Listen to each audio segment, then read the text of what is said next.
Welcome back, everybody. We have a fantabulous panel of experts here with us this morning to answer your questions about your money, make sense of these markets, this housing market, stocks, bonds, whatever you want to know. And still with us is Congressman Lee Terry of Nebraska. Also joining us, Doug Flynn, a certified financial planner and the founder of Flynn Zito Capital Management. Certified financial planner, you know him well, Big Joe Clark with Financial Enhancement Group. And our very special guest this morning, Robert Kiyosaki. His new book hits stores soon. It's titled Conspiracy of the Rich. You know him best for the bestseller, Rich Dad, Poor Dad, but so many other books. Gentlemen, it's fantastic to see you all. Robert, you, over years, were a huge proponent of investing in real estate, using, as you call it, I think, other people's money to get rich. Right. But Robert, now that the housing market has imploded, do you still believe in investing in real estate to make your money? It's actually the best time to invest in real estate right now. I've never been a flipper. There's two things you invest for, capital gains or cash flow. And I've always invested for cash flow, so I'm doing fine financially. My apartment house business is doing fabulous. So for the little investor who wants to get into real estate, this is the best time. 2005 was the worst time because of the top of the market. How does he do that, though? Credit, I mean, we're still struggling to get credit out there. Refinancing's tough. No one can get a home equity loan these days.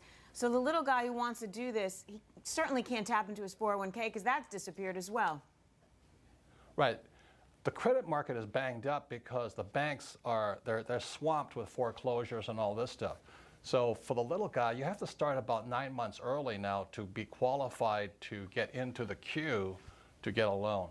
So there's still credit. It's just that the whole system is imploded. So it takes about 9 months now.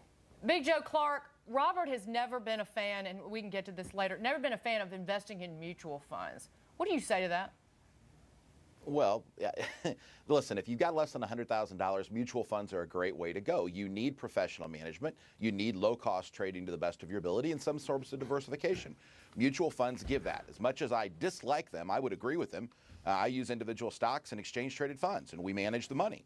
But for people with less money, and even in my own 401k, I'm stuck inside of mutual funds, and they do a job. The one thing that he would tell you that I would agree with at all the times is know what you own.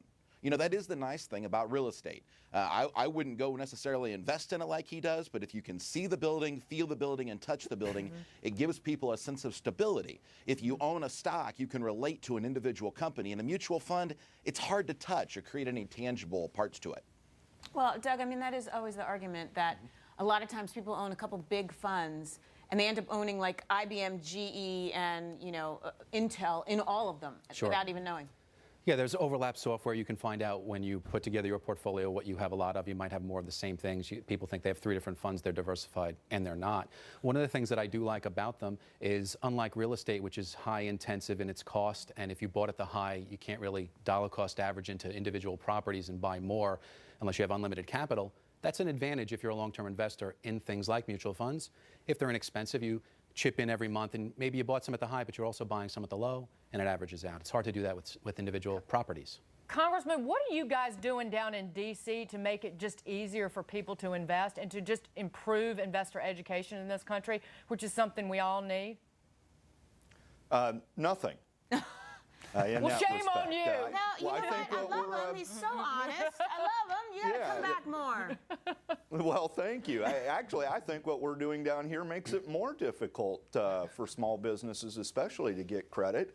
We're talking about creating new commercial financial agencies to oversee every financial product possible, taking away states' rights in some instances, and putting together a new kind of homeland security type agency for financial products. And so it looks to me like what Congress is doing is making it harder and costlier for businesses or investors to get credit to start something or get into real estate. It's too many czars, not enough Indians. It's getting too complicated down there. All right, well, if you have to run out, do not worry. You can still catch us on Sirius Channel 145 and XM Channel 168. give us a call, send us an email. You saw who we have here the next hour. It's going to be a hot one. They will answer anything you want to know. The phone number is 877-249-9626, and the email address is yourmoney@foxbusiness.com.